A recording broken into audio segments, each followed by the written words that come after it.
Bonsoir Chloé Vidal. Bonsoir. Merci d'avoir accepté notre invitation. Ce soir, vous êtes l'adjointe déléguée à la démocratie locale à la ville de Lyon. Alors, vous avez lancé le budget participatif il y a 10 jours maintenant, 12,5 millions d'euros destinés à des projets qui seront choisis par les Lyonnais, 25 millions d'euros au total sur l'ensemble du mandat pour rendre le pouvoir d'agir aux Lyonnais. C'est ce qu'a expliqué Grégory Doucet il y a quelques jours. Nous sommes donc invités à faire des propositions sur la plateforme Oyer, mise en place depuis le 14 mars. Il y en a déjà des propositions sur cette plateforme, ça fonctionne ? Absolument, oui, on est même très positivement surpris puisqu'il y a une 60aine de projets qui sont déjà en ligne.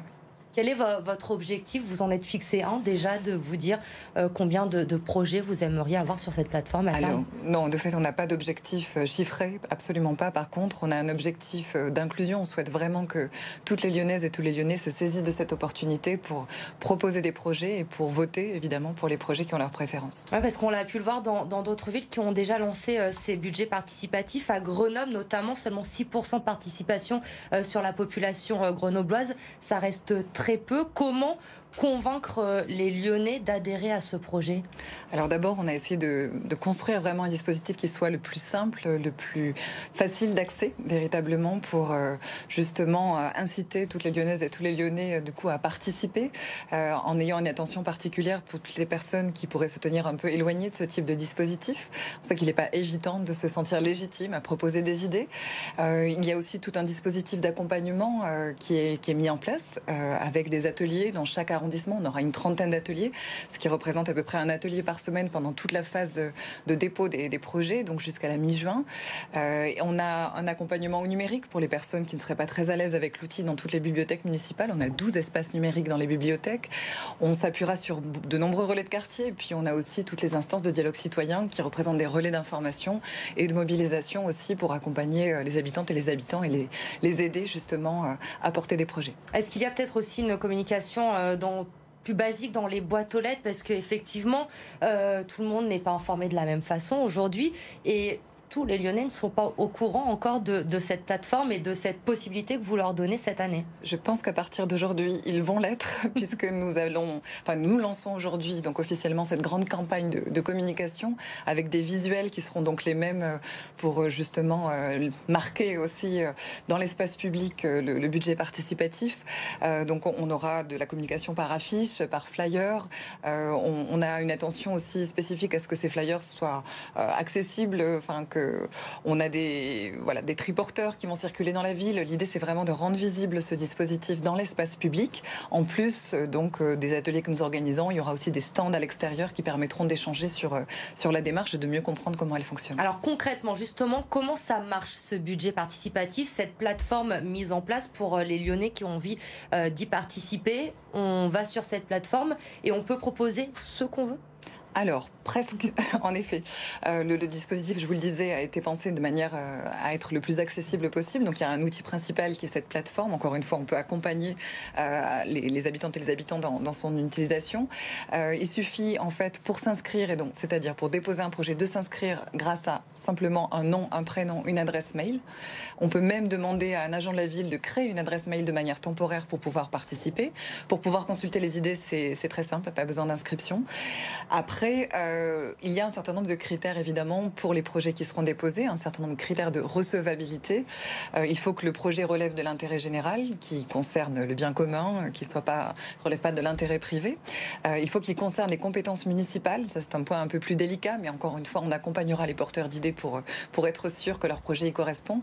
Et il s'agit aussi de projets qui doivent relever de dépenses d'investissement uniquement, et pas de fonctionnement. Là, toujours, la différence est pas toujours évidente à faire. Il faut aussi que ces projets soient jugés techniquement et juridiquement faisables. Donc là, c'est tout le travail d'analyse des services de la ville qui permettra de le savoir. Et puis enfin, il faut que ce soit des projets qui soient réalisables en 2 ans, puisque notre objectif, c'est quand même de faire émerger des projets, de les voir advenir et de lancer la 2e édition du budget participatif. Alors vous nous le disiez, il y a déjà des ateliers dans les arrondissements qui ont débuté pour accompagner justement les Lyonnais. Il y en a eu cette semaine dans le 3e arrondissement, dans le 5e également.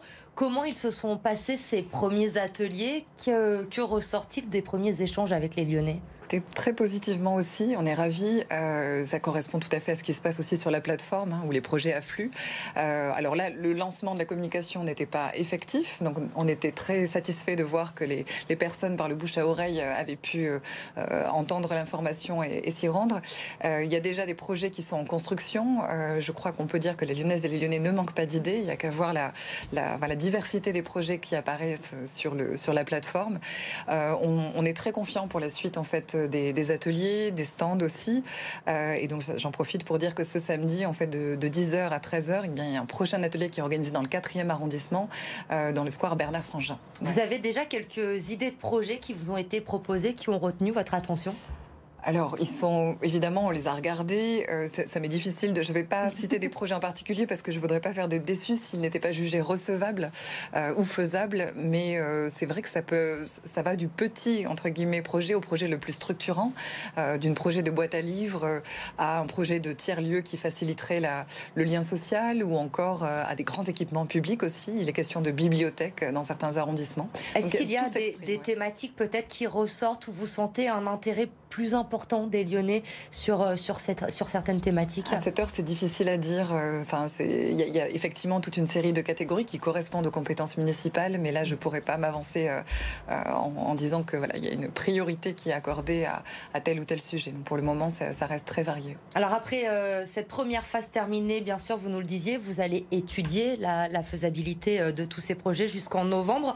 Et ensuite, comment se fera le choix? Il y aura un vote soumis aux Lyonnais pour choisir quels projets seront sélectionnés finalement? Tout à fait. Donc là, il y a la phase de dépôt qui a commencé le 14 mars, donc seulement 10 jours, et qui se termine le 16 juin. Et ensuite, donc là, viendra la phase d'analyse pendant l'été, et à partir donc de l'automne, en fait, jusqu'au à partir du mois de novembre, donc jusqu'au 4 décembre. Donc il sera possible de voter pour les projets. Donc c'est un vote simple. On peut voter pour 3 projets minimum, pour 10 projets maximum. Enfin, on doit voter pour 3 projets minimum, plus exactement. Et ensuite, ce sont les projets qui auront reçu le plus grand nombre de suffrages qui seront lauréats. Lauréats que nous annoncerons donc à la fin de l'année, et on lancera le temps de la réalisation donc à partir de début 2023. Alors, impliquer les Lyonnais, c'est important. Évidemment, c'est une nouveauté que vous proposez. Certains de vos adversaires disent que vous perdez quand même beaucoup de temps avec ces phases de concertation, que de lancer ces projets-là, c'est bien, mais qu'au final, vous n'agissez pas assez vite. Vous répondez quoi ? Là, je crois qu'on va faire la preuve justement de l'action, parce que précisément, c'est un instrument qui est original et qui est efficace. Je rappelle qu'il a été largement éprouvé, qu'aujourd'hui, il y a plus de 200 collectivités qui l'ont mis en place. On n'est vraiment pas les premiers. C'est complètement inédit à Lyon, mais c'est aussi un instrument qui va permettre de rapprocher les habitantes et les habitants de décisions qui les concernent, et de participer surtout directement à l'amélioration de leur quotidien, et à fabriquer aussi une ville où il fait bon vivre, en fait. C'est vraiment un outil qui nous permet à nous, effectivement, qui est politique, en ce sens qu'il nous permet de valoriser une démocratie qui soit plus impliquante, qui soit aussi plus inclusive, qui s'attache à embarquer évidemment tout le monde, et qui permette à tout un chacun de participer, et aussi une démocratie continue, c'est-à-dire que la démocratie, elle se vit au jour le jour, elle se résume pas au moment électoral, au moment de mettre un bulletin de vote. Voilà, c'est pas tous les 6 ans, mais c'est tous les jours qu'on souhaite faire vivre cette démocratie. Et donc n'hésitez pas, si vous avez des projets pour la ville de Lyon, vous pouvez vous rendre donc sur la plateforme Oyer pour déposer vos projets. Donc ils seront ensuite étudiés. Il y aura le vote en fin d'année et les lauréats seront connus avant la fin de l'année 2022. Merci Chloé Vidal d'avoir été notre invitée ce soir sur BFM Lyon. Demain, 7h15, les invités de BFM Lyon, Maxime Lemoin et Katia Mozulenko, nous parleront de l'accueil des réfugiés ukrainiens à Lyon depuis le début de la guerre. Demain, 7h15, donc sur BFM Lyon.